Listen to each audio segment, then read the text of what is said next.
Hello and welcome back to Blackwatch Intel. My name is Crashy, and today we are going to dive into the discussion of Junkrat and Mercy. Now, talking about Mercy is definitely not new to this channel, and anybody that pays attention probably knows where I fall on the discussion of Mercy, but I kind of want to explain kind of why I think they're overpowered, why I think, they're going to get a nerf, and even kind of just talk a little bit about skill ceilings and skill floors to kind of give a little bit of kind of a background on these particular heroes in general, because I think I was talking about this on my stream today, I think the majority of players feel the same way. Not everyone usually agrees on hero balance, and it just feels like everybody thinks that Junkrat is overpowered, and most everybody feels that Mercy is overpowered, or at least can look at kind of the numbers and still see that she has like a 90% pick rate, and you have like pro players playing Mercy and Overwatch League preseason whenever, Mercy usually isn't picked and played at all prior to kind of her rework and new version of Mercy. So to kind of give a little bit of a foundation to this argument or this discussion, I want to explain what a skill floor is and what a skill ceiling is.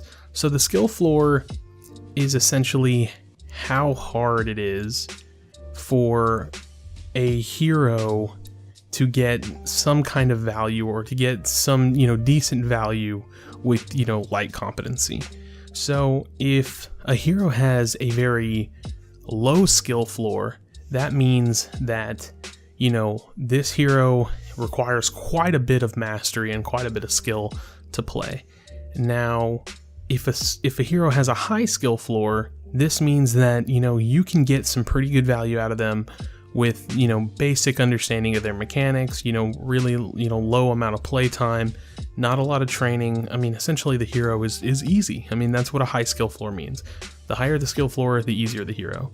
So the best example that I can give is a hero like Widowmaker. She has a very low skill floor, and what that means is that she requires quite a bit of skill, quite a bit of mastery, and quite a bit of training, in my opinion, to get, the value out of her pick compared to, in this particular case, someone like Junkrat, who, is going to do a lot of damage, who's going to bring a lot of value to the team, but has a much, much higher skill floor because he's essentially spam damage and, kind of just repeatedly shooting out a lot of DPS.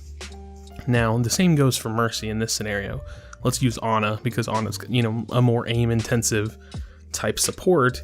Ana has a little bit of a lower skill floor, because you have to land your shots and you have to, position pretty well. She's a little bit less mobile. She doesn't have, reses to get that insane value.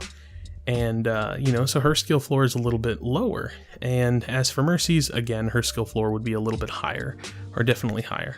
Now, skill ceiling is essentially how much value they can cash in on. So how high the ceiling is, the more valuable a hero can be. So talking about Widowmaker, I think Widowmaker's skill ceiling is very high, and we're seeing that more and more as the pro scene continues to develop. And as, we're seeing the Overwatch League preseason, there was a lot of Widowmaker run, and just in general, earlier seasons, you saw a lot of Widowmaker. So essentially, hard to play, yes, Widowmaker requires quite a bit of skill, but she can bring a ton of value. She can, wipe teams, get the perfect pick, and she's a very, very valuable pick. And to compare that to Junkrat, well, it's the same. He has a very high skill ceiling, but he also has a very high skill floor. He can, win a team fight with his ultimate, he can spam choke, he can one-shot squishies, and so essentially, this is kind of where you start weighing the thought that, well, maybe this hero is a little OP, they're pretty easy to play, the skill floor is pretty high, and yet the skill ceiling is very high. And this is kind of where balance all comes together. You want the heroes to be effective enough to play, but you really don't want a high skill floor hero to have a very high ceiling. And, it's about finding that balance. It's about finding the understanding to make these heroes viable still without making them broken. Because that's essentially what we're seeing with these two particular heroes. We're seeing Mercy, very high skill floor, insanely high skill ceiling. And, that's probably because she is the most powerful hero in the entire game, you know, right next to Junkrat in this sense. But maybe even more so because of how universal she is. You know, there's really not many direct counters to Mercy as there are, you know, direct counters like Pharah, for example, you know, on Junkrat. So probably the highest skill ceiling in the game. You know, really high floor, easy to play, you know, not too hard to master. Definitely things to master. There's things to master and improve on with every hero, but a super high skill floor and a very, very high skill ceiling. And so when you look at these kinds of heroes, and if you know, you're fairly objective with it, you know, you want to pay attention to where you think the skill floor lies, and that's kind of where you should understand where the ceiling is. So let's look at a hero like Soldier 76. I would say Soldier 76 has a pretty moderately high skill floor.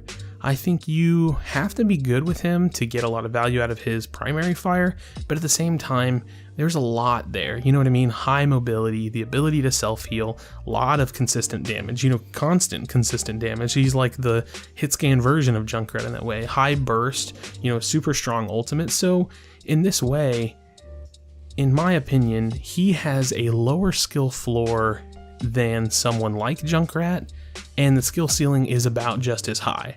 So that's pretty good, because that kind of, in a way, makes him balanced. So with a hero like Junkrat, that ceiling needs to come down, because he's a little easier to play, and you don't want people that can master a hero like that, you know, a hero like Mercy, to be, you know, super high skill ceiling with that hero, because if they are, that means that hero gets played all the time. So that's kind of my discussion on where these two heroes lie, why I think, you know, pretty soon we're going to be getting nerfs for them. And I have my ideas on what they can change. I have my ideas on what should change, how they can fix them. But I'll say, in terms of changes, unless I'm just coming out with my idea as a video, there's 1,000 different things you can do. You can rework stuff, you can change numbers, you can, you know, change the count of mines or the number of reses, and, you know, you can do all kinds of things like that. So it's a little ridiculous in this particular instance to talk about how I would change them. Maybe I will, maybe I won't, I don't know, we'll see. But I definitely think that the changes are coming, and I think that's why. So I want to give you a little bit of insight on my knowledge of skill floors and skill ceilings, why I think these two heroes are objectively overpowered. And, you know, to go in depth, I mean, Junkrat simply does way too much free damage. His burst is insane. It's almost sometimes, you know, uncounterable, or there's no counterplay to it. Mercy, the same thing. Her healing is great.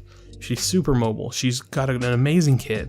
And then it comes down to Valkyrie, where, you know, she's flying all over the place. It's impossible to hit her. You know, she's super mobile. She gets the instant reses, and she just provides so much value for how, you know, again, for how high the skill floor is there. So what do you think in the comment section down below? Are these heroes getting the nerfs coming up soon? I definitely think they are. What would you change? And what do you think in terms of the kind of skill floor versus skill ceiling discussion we've had about these two heroes? So again, I think they're going to get nerfed. I think the upcoming season hopefully will have those changes early on, or we'll see those changes go onto the PTR pretty soon. So let me know your thoughts in the comment section down below. I appreciate you for checking out this video. Please do not leave without leaving a like and subscribe for future content. I appreciate it again, and I'll see you on the next video. Do you feel your bones start to shake? Do you feel the earthquake? Do you feel the fire inside of me? Do you see the sparks that I'm setting free? Does the beat take you over?